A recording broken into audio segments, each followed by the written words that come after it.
Hello everybody, this is Alex from Hardcorian Guides, bringing my guide for God of War Ghosts of Sparta on God difficulty. Today we're doing part 5 entitled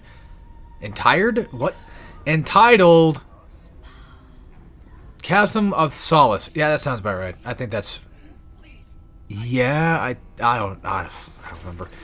Let me check a few things. Make sure I'm actually recording commentary. Yes, I know, boobs. I forgot to edit this part out because it's a cutscene, but... I thought I did, too. What the hell? I mean, there's no way it's not... That's so weird. Anyway, because I typically edit out cutscenes because, you know, there's no reason for them. So, this chapter, I believe, has that giant ice dog thing that I still have no clue how you're supposed to technically fight it legit. But, I guess we'll find out one way or another. So, the first types of enemies we have to deal with are the spiders. They're nothing too bad. They do very minimal damage, but, I mean, taking a single hit in a game like this does suck, and it's definitely not recommended to get hit, of course. However, this is still God of War, and to be fair, Ghost of Sparta is not super hard when you really kind of understand what you're doing, I guess, or just know what's coming. So, for the most part, either way, they're just a bunch of nothing. I hate getting hit by them anyway because it's like, well, goddamn, I don't want to get hit, you know? You're trying to do, like, a no-damage run. You got fucked, so, oops. Alright, time for some God of War 1 action and kick back the classic statue, this time without using our legs. Which was still a favorite part of mine back in God of War 1, though. Not gonna lie. Also, my nose is... Oh, I about sneezed there for a second.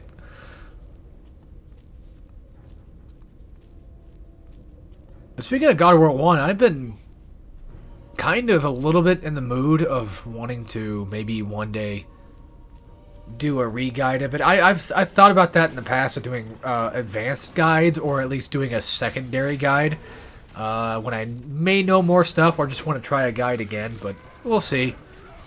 This arena right here, not that difficult. It's, once again, it's just, you know, for the most part, brain-dead spiders and brain-dead cyclops. You kind of already get the gist of pretty much what's going on at this point.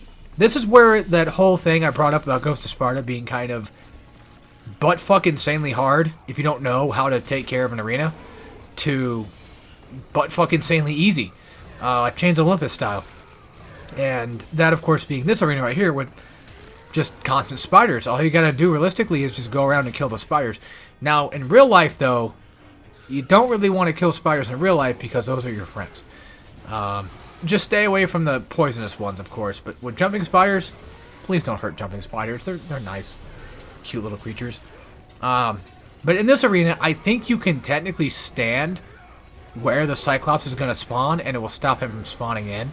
I mentioned that in the last part because I saw that in a comment, and I think that could be true. I haven't tested that theory out, so I'm not taking credit for the tip. I'm just saying that I don't know if that's true or not. I've not tested it or anything, so. You know, if you're playing God of War Ghost of Sparta yourself, you can always give it a shot and see what happens. And if you do happen to do it or whatever, and you want to let me know, then yeah, go ahead. I would like to know, because like it's going to take a while before I probably play Ghost of Sparta again. As much fun as it would be to probably try and do another God of War, you know, hard mode marathon again, I don't know if I have it in me right now. Also, I know I'm not talking about what's going on, but it's the simple... It's the same thing that you do normally, but now you have to fight two Cyclopses at once. All you gotta do realistically is just do a couple of plumes and like hold down R, make sure you get the explosive core, and then for the most part, it should stop them from hitting you and you just do more damage. It's pretty much the same formulaic Cyclops fight that you're kind of used to at this point. So in all technicality, this one shouldn't be too much harder. It's the like second, I think, to last level. I think it's when you're in Thanatos' lair area or whatever. I think that's when they spawn in the race and the Cyclops at the same time. That's where, admittedly, that's where things get a lot more difficult, to be fair. But yeah, you know what really kind of actually sucks about doing guides, though, is like I just want to do them more and more and more. But then you get to a point where you find those games that you just, you really, truly struggle on. Because, again, I'm not perfect. You know, I struggle at plenty of games, you know. Like, I'm not perfect at every game I play. So, like, there's always going to come a time where I'm going to get completely destroyed So this was the cutscene that I cut out. Okay. But yeah, that's going to happen. There's going to be plenty of games I'm just not that good at. And I also need to learn how to balance my stuff better. Not necessarily do more, but more so learn how to balance life and just videos and work and all that, you know. Because that's where I tend to kind of struggle at the most is I have things like projects outside of YouTube that I'm working on that I want to do. And I've not done it once today. All I did today was just play RE4 Remake for a bit, mercenary shit. A little bit of hardcore, just give it a shot again. And then just did, like, I think this will be my third... Sorry. I didn't mean to make a weird noise. This will be, I think, my third video today for this. And this is part 5. So I've still got about 6 more to go after this. And it's like, I would like to finish them this weekend. But then again, that kind of goes into the other problem of, like, well, if I finish these, I'm going to want to do another one right after.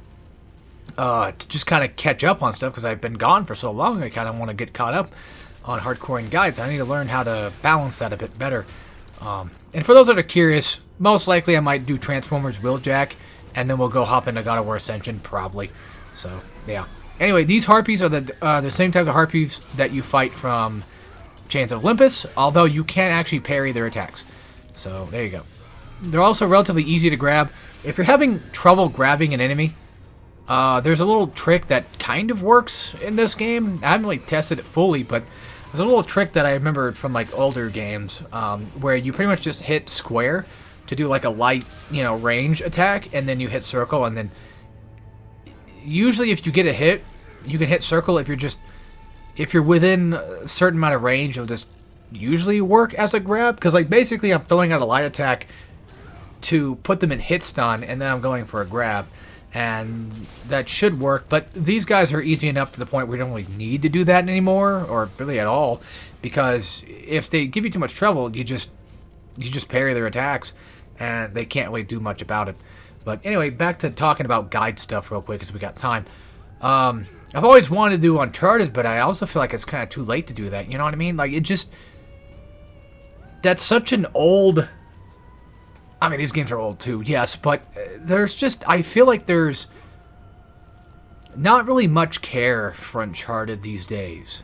Not just in terms of me, but I think in terms of most people. I don't know, I can't speak for everybody, but I just get this weird feeling like Uncharted is just kind of gone and past any level of interest at all. I've not heard about it in years.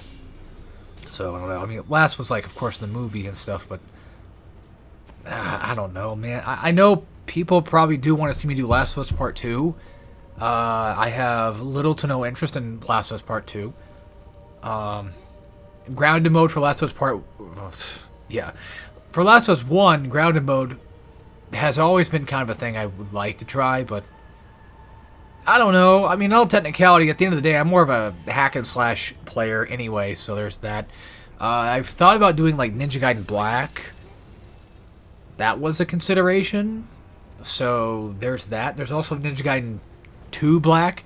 And I meant to make a video about that, talking about that, but I never got around to finishing it because I forgot how to do commentary that day, so I fucked that all up. But anyway, this part here, it's the same fight from before, but now you gotta deal with Harpies and Archers. I got really lucky with chain grabs because they just kept coming to the same corner. They just kept fucking themselves up, so I don't know what's up with that. Again, you can parry all of these attacks. You can parry the Archers. You can parry the Harpies' dive kick move.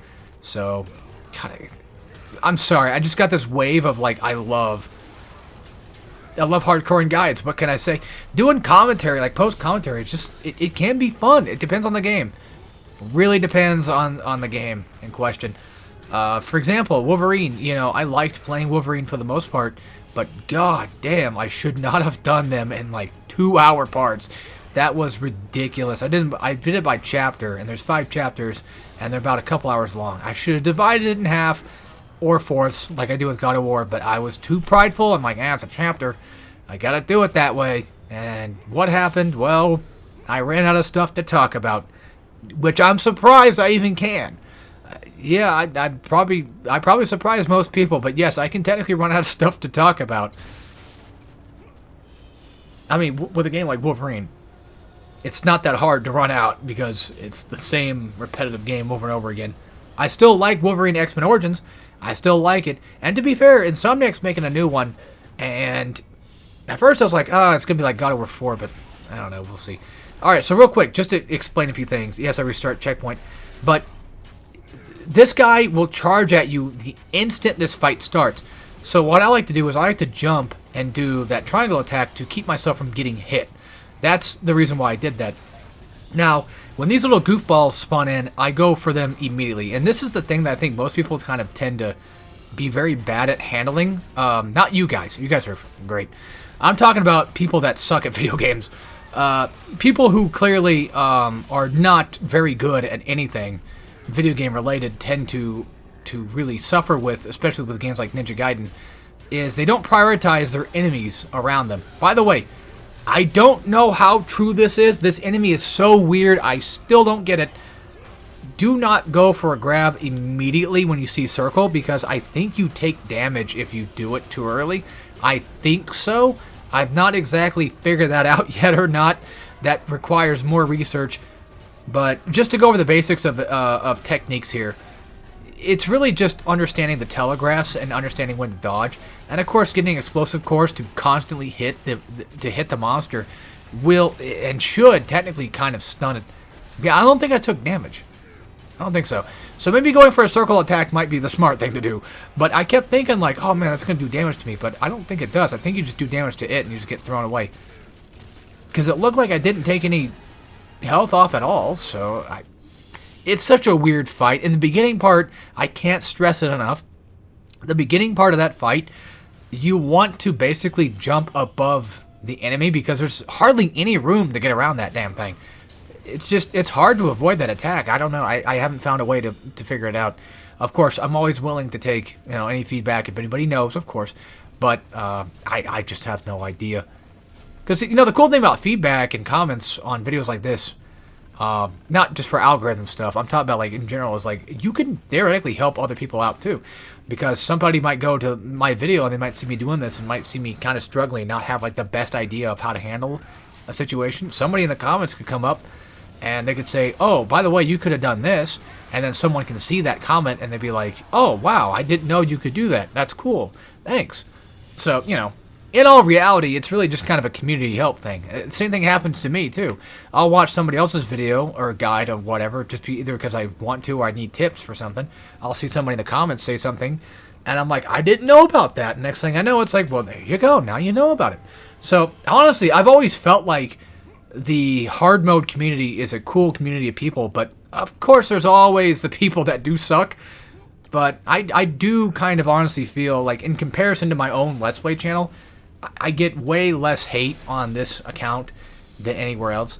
Unless it's deserved, which nobody deserves hate, but at the same time, there was some mistakes I've made before in the past, and people do get kind of pissy about. So, it happens. For example, Bioshock Wrench Only Guide. I've tried to explain it, but there's nothing really to explain. I should have done better. The thing is, I took a poll. I asked people on my community, I said, hey, would you guys want to see me do with plasmids? And everybody voted yes. Wrench only with plasmids. And then I made the title say wrench only because I didn't have room for the damn thing to say no plasmids. And of course, this is where my mistake comes in. I should have put that in the thumbnail. But if you guys know me enough, you know that I don't like to do too much stuff in a thumbnail. I like to keep things kind of somewhat more professional looking and just getting to the point, and that's where I kind of flubbed up on. So maybe I might do a wrench only for realsies at some point in the future without plasmids, and might consider doing that. Real quick, Automaton, this is the time where I just pretty much just figured out, how to beat him better. As you can see, I'm doing the same kind of pattern that I did before, where I wait for him to attack, I do a parry with a core, it gets about 4, destructive shots that gets me orbs. That's not the thing I'm worried about. What I do is I go for a parry on that swing attack, that horizontal swing attack, and I'm pretty much just trying to bait that move out because I go for a parry with that, and then I run back, you have to remember that's the important part. You got to run back because he might go for a stomp attack, and that might actually hit you. So you don't want that to happen, of course. But I'm just saying that's something to kind of keep your eyes out for, as you just kind of want to, maneuver around. You're basically trying to make it to where these enemies get kind of stuck in a pattern, stuck in a loop, that kind of thing. It's the same type of God of War mechanics that when you're fighting, not even just God of War, just gaming mechanics in general, that when you're fighting enemies that have patterns that can be exploited, 9 times out of 10, you probably want to do that, unless you're trying not to, but still. Not really related to exploits, but I was watching, because I enjoy the angry video game nerd, okay? Like, I enjoy the angry video game nerd. And I was watching, just catch up on James and Mike Monday stuff that they used to do. I didn't really watch a lot of them. But I was watching, because I've just been interested, because me and my brother played Ninja Gaiden NES, because I like Ninja Gaiden NES. I think it's a lot of fun. I've liked it for a while. It's a really good NES game. And I've also just been in the mood to play like Ghosts and Goblins. So this is the segue into that. I started watching like a bunch of Ghosts and Goblins stuff from James and Mike. And then I ended up watching them try to do a Torch-only run in Ghosts and Goblins, which is pretty cool. They didn't do it in that particular video, but Mike Matei himself did do it on his own live stream, and it was quite fun. And I guess I could probably beg the question, will I ever do NES games or any sort of challenges like that? I don't know, because I have to get good at that stuff first.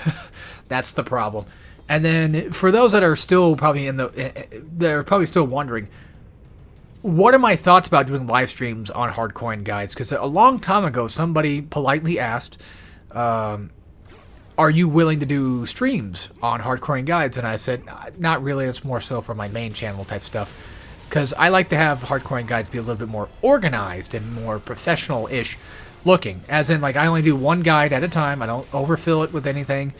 We stick to one thing at once. It might piss some people off, but it's the way I like doing it, and it works.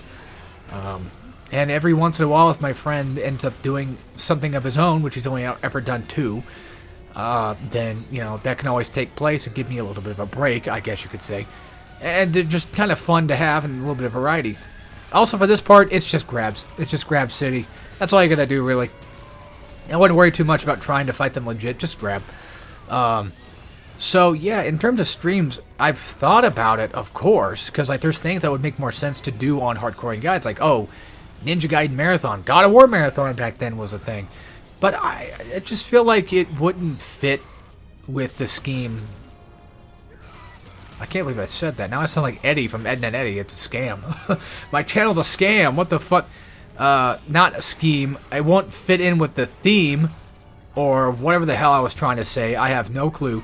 It wouldn't fit in directly with how I do Hardcorian Guides. Because to be fair, it's mostly about guides and, playing games on hard. But that's the other thing, too, is, like, if this is for entertainment, what's wrong with streaming it as well?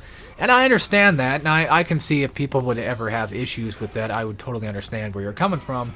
However, just keep in mind that that probably won't happen. It just doesn't make enough sense to really do that.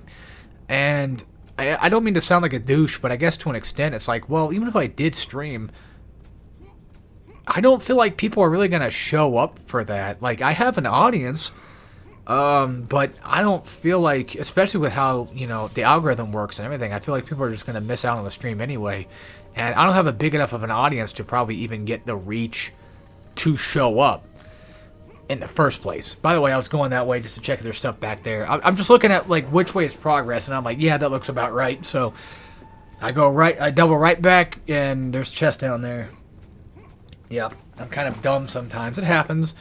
But anyway, like I said, excuse me, it would be interesting, but I feel like my main channel, Turd Monkey, makes more sense to have just that much variety for stuff to do. Whereas with this channel, like, even if I was to do a stream, it would probably have to be a stream of something that's hard, right? Because that would keep with the theme of Hardcorian, but then again, it also really depends on, like, exactly what I would like to do. Either. God damn it! I got so close. I got so infused with the yapping. I forgot that I upgraded that one. I should have.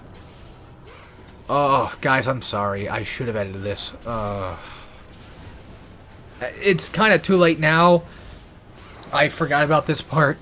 If you want to go ahead and skip ahead about, I don't know, 3 minutes, I think, give or take, maybe 3 minutes, I think it is.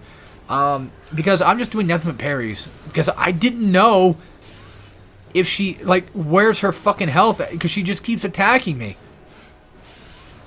Like, over and over and over again. I didn't know if she would ever stop. So I just kept doing it, thinking, like, oh my god, her health must be, like, fucking huge. She must have a health pool as big as an ocean because, like, goddamn, she will not die.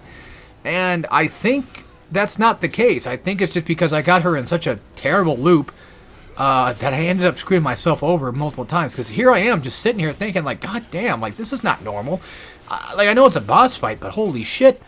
Like, even right here, like, I still... Like, she's going right back into the loop. I didn't do anything to persuade her to do that. She just did that. So, I don't know. I'm going to be real with you.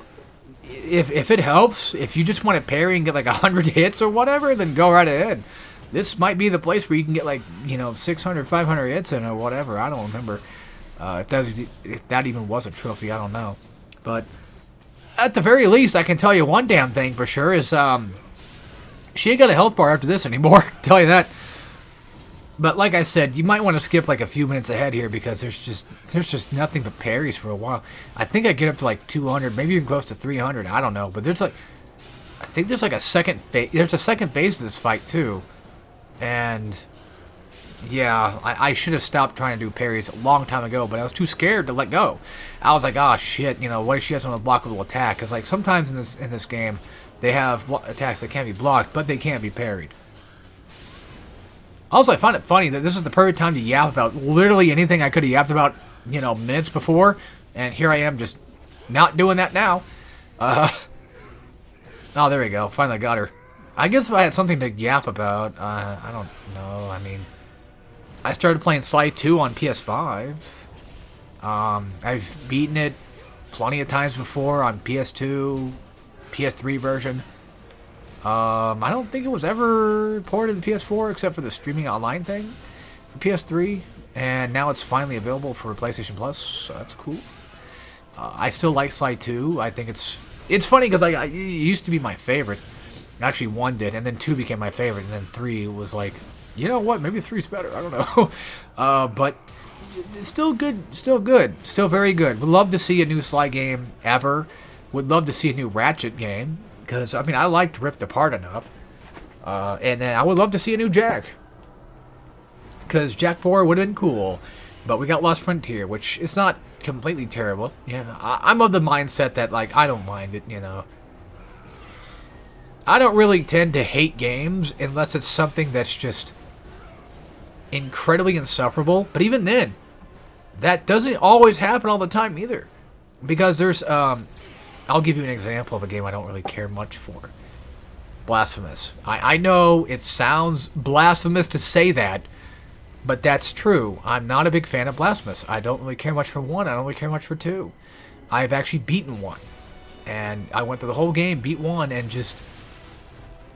I don't know what it is. I love the art style and everything. I'm so excited for the Ninja Gaiden 1, though. The Blasphemous people are making a new Ninja Gaiden. It looks so fucking sick. And, of course, we finally got a trailer for release trailer for that new Shinobi 2D game as well, being made by the Streets of Rage 4 people, which is sick as hell, too, because those games look fucking awesome. I mean, I've played Streets of Rage 4. It's good. My brother wants to play it again. Anyway, so, yeah, this part, you just hold down, I think, X to dive toward her. You just gotta watch for the clouds. They don't do any damage. It's just, you just do this. You just fly down, let go whenever you think they're about to come up. And when you get too close, she'll stop doing the wind attack, which will give you ample time. Make sure you have Thera's Bane going, because you can't do any damage without. But anyway, yeah, I don't know. There's not really much else to say, except what I was talking about like 5 minutes ago, but I don't know. I've kind of talked to... I think I've talked enough about everything I need to talk about. Nothing really too crazy is going on right now, besides just playing games here and there, catching up on things, that old thing. And then come March, I plan on buying Metaphor finally. So I'm just waiting to, I'm waiting for a good time to get it. Is kind of the idea, because I'll probably end up playing that game and just playing the shit out of it, because my brother keeps talking about it, and it's like, fuck you, it sounds so good. It sounds so good. Like, fuck you. It's like that Plankton thing, like, you know, with the, alright, I get it. He's playing the merchant class right now, and he's able to just kill people with, like, tons of money and just get money back. It's... Metaphor just sounds so fucking cool, dude. I know I should have bought it when it came out, I know, but I just had so much other stuff. I got so much other games I want to catch up on and do backlogs, or finish backlogs and stuff, and just, yeah. Anyway, did I upgrade? No, I upgraded Thera's Bane. I like I said, I got yapping so much I forgot what I upgraded. We got Thera's Bane level 2 at least, which is nice. And now we got the Aranis magic, which is the only magic I'm going to upgrade, I think. So, it's the only magic I'm going to realistically want to upgrade. I'm not a big fan of the Blizzard one. I don't know. Maybe it's good. I don't know. Listen, I have no clue. Okay, I just... Goddamn, sorry. I just play, I just play game, okay? I play what I know. As you can tell, it just sucks people in, and you get health out of it, and that's the reason why I upgrade it for, because I need the health. Also, goddamn, it will explode, which is very dangerous when it comes to the Wraith section. So, fair warning about that. When we fight Wraiths again, that doing this right here will actually cause them to go underground. So, just fair warning in the future, be careful of that. But anyway, I think that's about it. And we got a couple of chests here. I think we might get an upgrade or not. I don't think so. And then, yeah, I think that's about it. So, hope you guys enjoyed. See you next time for some more God of War Ghost of Sparta. And as always, take care, everybody.